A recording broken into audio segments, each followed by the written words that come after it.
Nibyo koko ntabwo unywa itabi kandi nanjye ni uko, ariko si ibyo twibwira nibyora cyangwa turibeshya siko bimeze. Mu by'ukuri ushobora gusanga twe twiyita ko tutanywa itabi ahubwo ari twe banywi baryo barinywa mu buryo bw'amayobera kurusha umwe urinywera ku mugaragaro cyangwa se mu ruhame. Uratunguye cyangwa se uhise wibaza uti ibishoboka bite ko nzi ko kuva navuka usibye no kunywa itabi ntaranabirota? Mbaye ikaze mu kiganiro undi munsi mutegurirwa kandi mukakigezwaho nanjye Isingizwe Edith.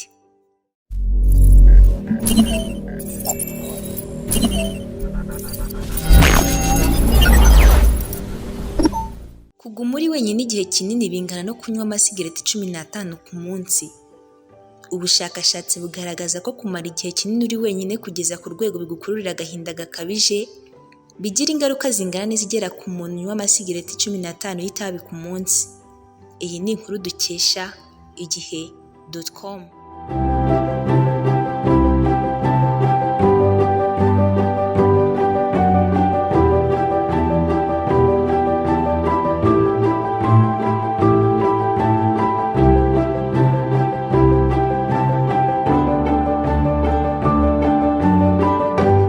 Ntabwo ariko buri gihe uzasanga abantu twese dushoboye kwisanzura mu bandi, tuganira nabo cyangwa se tugatega amatwi ndetse tugaha umwanya ibyo barimo, nubwo twe ntacyo twabikoraho cyangwa twabikoramo.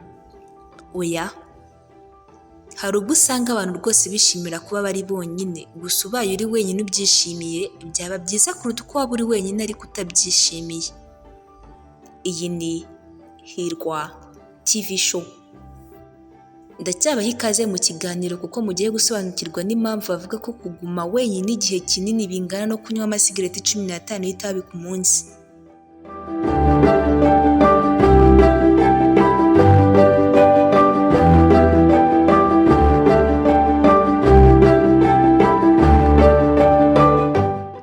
Nibyo koko ntabwo unywa itabi kandi nanjye ni uko, ariko si ibyo twibwira nibyora cyangwa turibeshya siko bimeze.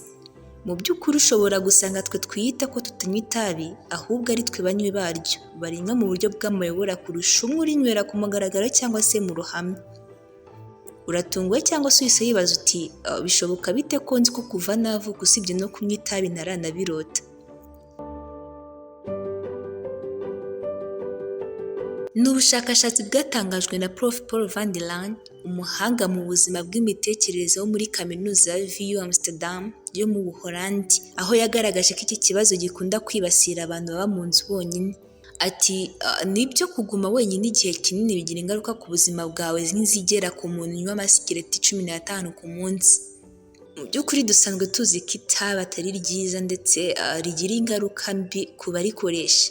Reka mbonereho kubashishikariza kuzakurikirana ikiganiro cyacu tuzabagezaho ubutaha kivuga ku ngaruka mbi ziterwa no kunywa itabi, kugira ngo wowe urinywa ugerageze kuryikuraho kugeza igihe uriviriyeho, kugira ngo usigasire ubuzima bwawe kuko burya ubuzima bwawe ni ingenzi kuri wowe ndetse n'abatuye isi.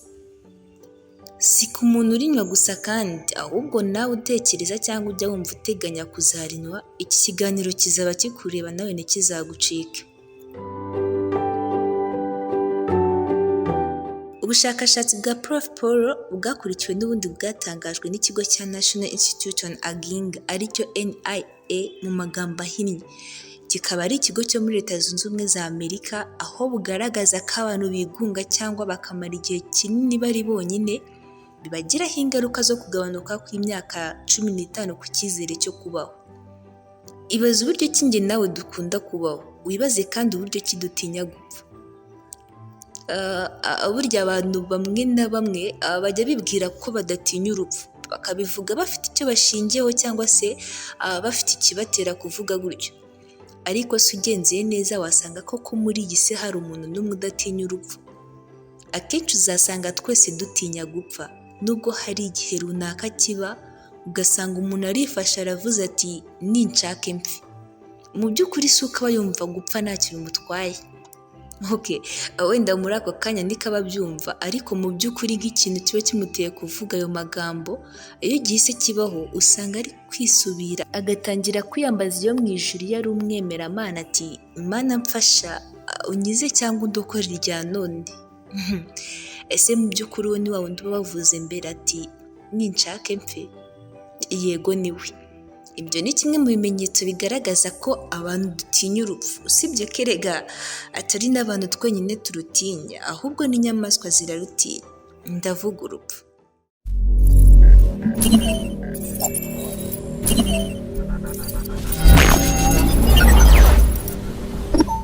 Ngaho tekereza rero kuba bavuga ko ubwigunge bwa muntu cyangwa kumara igihe kirekire uri wenyine bigira ingaruka yo kugabanuka kw'imyaka 15 ku cyizere cyo kubaho.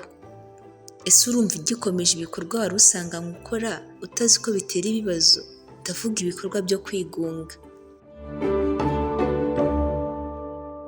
Ubushakashatsi bwakozwe na NIA bugaragaza ko umuntu ubaho muri ubwo buzima bwo kuba wenyine aba afite ibyago byo kubura ibitotsi bikamukurura indwara yo guturika udutsi tw'ubwonko, aribyo twita stroke, ku kigero cya 32%, indwara y'umutima ku kigero cya 29%, ibibazo byo mu mutwe bikamwibasira ku kigero cya 26%, ndetse akaba afite ibyago byo gupfa imburagihe ku kigero cya 26%, tutirengagije n'ibindi bibazo.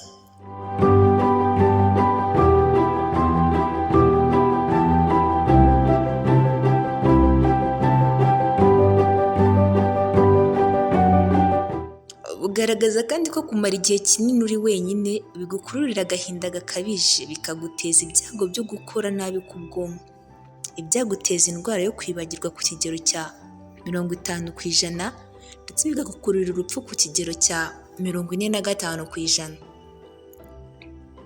Inkuru iri ku rubuga rwa kaminuza New Hampshire yo muri Amerika igaragaza ko mu bihe icyorezo cya COVID-19 cyakazaga umurego, abantu basabwa kuguma mu ngo, umuntu umwe muri 4 barengeje imyaka 65 y'amavuko yagize ibyago byo kuba ari wenyine, nk'uko bigaragazwa n'ikigo cyo muri Amerika gishinzwe gukumira indwara z'ibyorezo CDC.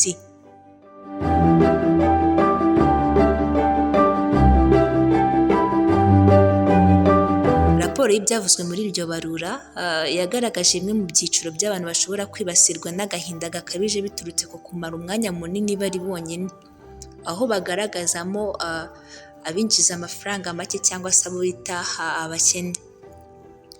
Abandi ni abimukira ndetse nabo mu muryango wa LGBTQ baryamana nabo bahuje igitsina. Izo zose zikaba ari ingaruka ziterwa n'ubwigunge cyangwa se kuguma igihe kirekire cyangwa kinini uri wenyine.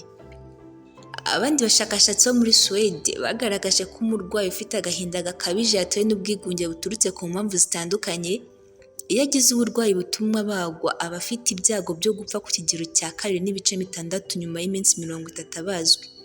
Aha ngaha uba ugereranyije n'uko byaba ku murwayi wabazwe ariko adasanganywe ubwo bwigunge.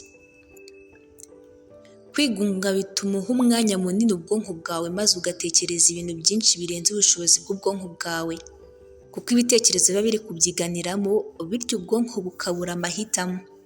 Biragoye kubona hari ikintu kizima rero wakora mu gihe nk'icyo wabuze amahitamo, ahubwo n'ibyo ugerageje gukora byangiza n'ibindi byakozwe mu hahise. Muri make, nta cyiza kiri mu kwigunga cyangwa icyo bavuga nko kumara igihe kirekire uri wenyine. Biba umwana biba umuntu mukuru, bose bagira ubwigunge bitewe n'impamvu zitandukanye. Nyuma yo kumva rero ko kwigunga atari ibintu byiza kuko bidukurura ingaruka zitari nziza harimo n'urupfu, turagirwa inama yo kuzajya dukora ibishoboka byose kugira ngo twirinde kwigunga mu rwego rwo kurwanya izo ngaruka zose zitari nziza twagerwaho nazo. Ikindi kandi, igihe wisanze uri wenyine uri mu bwigunge, jya ugerageza kwegera abandi ubisanzureho, ndetse niba ngombwa ugire uwo uganiriza ibyakubayeho byaguteye kwigunga kugira ngo ubwigunge bwawe wahurira nabwo bube bwashira.